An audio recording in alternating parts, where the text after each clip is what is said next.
Сәлеметсіздер ме, оқушылар? Математика 3-ші сынып, 83-ші сабақ, 8-9 беттердегі барлық тапсырмаларды бірге орындайық. Бүгінгі сабақтың тақырыбы бір таңбалы санға қалдықпен бөлу. Ең алдымен мына мысалға назар аудар. Біздің қолымызда 18 білезік бар. Әр қорапқа 4-тен салдық. Қанша қорап қажет болды және қанша білезік қалды? Ол үшін 18-ді 4-ке бөлеміз. Бізде 4 қорап пайда болып, 2 білезік артық қалады екен. Қалдықпен бөлуді тексерудің алгоритмін есте сақта. Толық емес бөліндіні бөлгішке көбейт. Алынған нәтижеге қалдықты қос, шыққан нәтижені бөлінгішпен салыстыр. Егер бөлінгіш бөлгіштен кем болса, бөліндінің мәні 0-ге, ал қалдық бөлінгішке тең болады.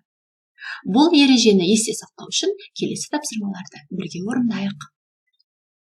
Бірінші тапсырма есепті шығар. Шебер 18 моншақты әр қорап 6-дан салды. Қанша қорап қажет болды? Бұл есепті шығару үшін 18-ді 6-ға бөлеміз 3, яғни 3 қорап. Бұл тапсырма қалдықсыз шығарылады. Жауабы 3 қорап қажет болды. Шешуін тексеру үшін бөліндінің мәнін бөлікше көбейтіп қалдықты қосу керек.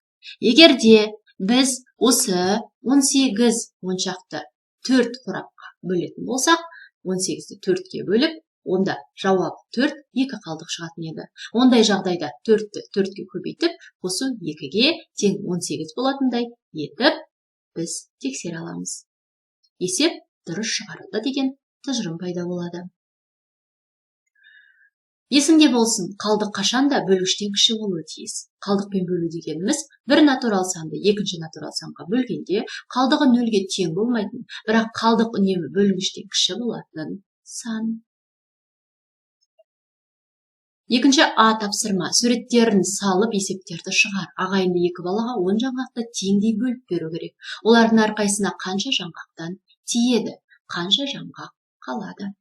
Осы 2 балаға мына жердегі 10 жаңғақты 2-2-ден бөлетін болсақ, әр балада 5 жаңғақтан, оны табу үшін 10-ды 2-ге бөлеміз, тең 5. Бұл жерде 2 балаға қалдықсыз теңдей 5 жаңғақтан бөле аламыз. Келесі, осы тапсырманы жалғастырайық.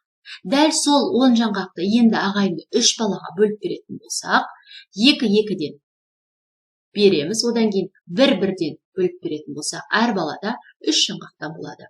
Оны табу үшін 10-ды 3-ке бөлеміз, тең 3, 1 жаңғақ артылып қалады. Яғни оны біз қалдыққа санаймыз. Осы қалдықпен шығарылған тапсырманы тексеру үшін 3-ті 3-ке көбейтіп, оған 1 қалдық жаңғақты қосамыз, тең 10. Есеп дұрыс орындалды деген сөз. Осы орайда есте сақтау керек балалар. Біздің бөлінгіштен қалдық санымыз ешқашанда үлкен болмауы тиіс. Дәл осы тапсырманы тағы да бір нұсқада жалғастырайық. Жаңағы 10 жаңғақты 4 ағайынды балаға бөліп берейік. Әр балаға 2 жаңғақта келіп, біз 10-ды 4-ке бөлеміз, тең 2. 2 жаңғақ қалдық болып қалады. Тексеру үшін 4-ті 2-ке көбейтеміз, 8, 8-ге 2-ні қосамыз, 10. Есеп дұрыс шығарылды. Үшінші тапсырма, кестені сызып, оны толтыр. Шырша, ойыншықтар әр қорапқа 6-дан салынды.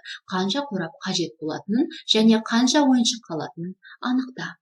Ойыншықтардың санының барлығын біз 6-ға бөліп шығамыз, себебі ол 6 ойыншықтан салынған болатын. Ең алдымен бірінші 13-ті 2-ке бөлгенде, 13-ті 6-ға бөлгенде 2, 1 қалдық шықты. 15-ті 6-ға бөлгенде 2, 3 қалдық. 19-ді 6-ға бөлгенде 3, 1 қалдық. 22-ні 6-ға бөлгенде 3, 4 қалдық. 23-ті 6-ға бөлгенде 3, 5 қалдық. Оны біз мына үлгіде жазып қарастыра аламыз. Төртінші тапсырма, есепті әртүрлі тәсілмен шығар. Сен өзіңді кәдесыйлар дүкенінің сатушымын деп есепте. Әр саяхатшының 4 түйеден және 5 киіз үйден сатып алды. Егер кәдесыйлар дүкеніне 30 саяхатшы келген болса, сен қанша кәдесый саттың? Шартын құрастырайық.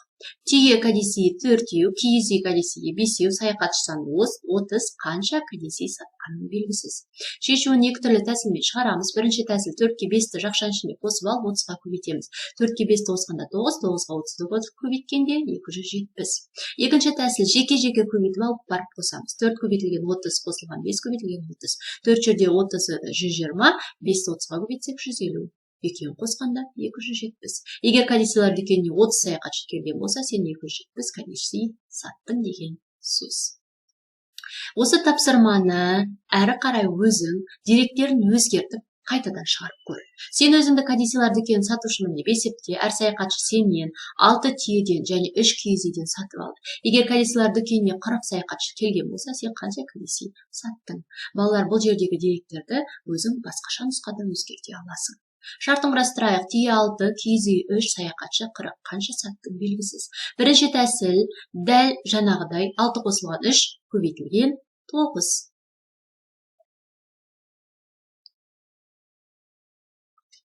Көбейтілген 40. 6-ға 3-ті қосамыз 9, 9-ды 40-қа көбейтсек 360.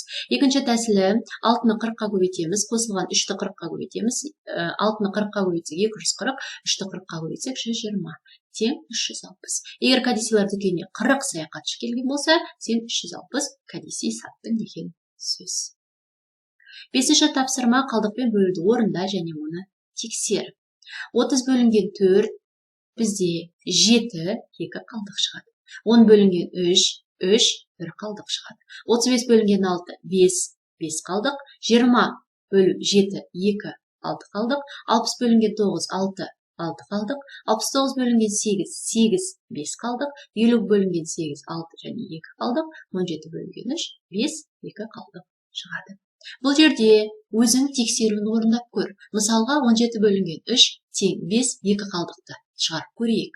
Тексеруді орындау үшін 5-ті 3-ке көбейтеміз, оған 2 қалдықты қосамыз.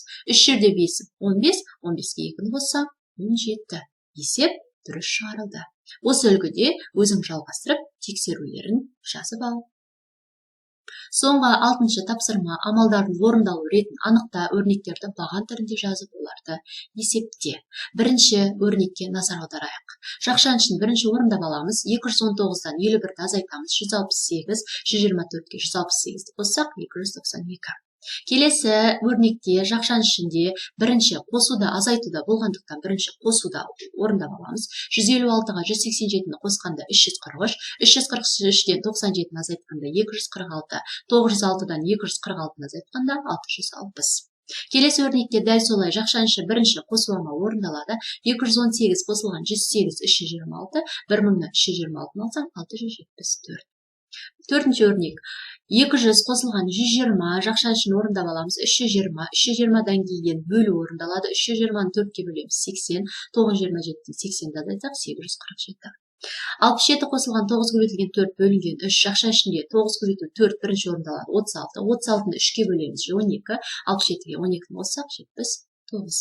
Және соңғы өрнек 8-ді 100-ге көбейтеміз 800, 800-ді 2-ке бөлеміз 400, 962-ден 400-ді азайтсақ 562 шығады. Басқа да тапсырмаларды бірге орындау үшін менің каналыма тіркелуді ұмытпа. Келесі кездескенше сау болыңыздар.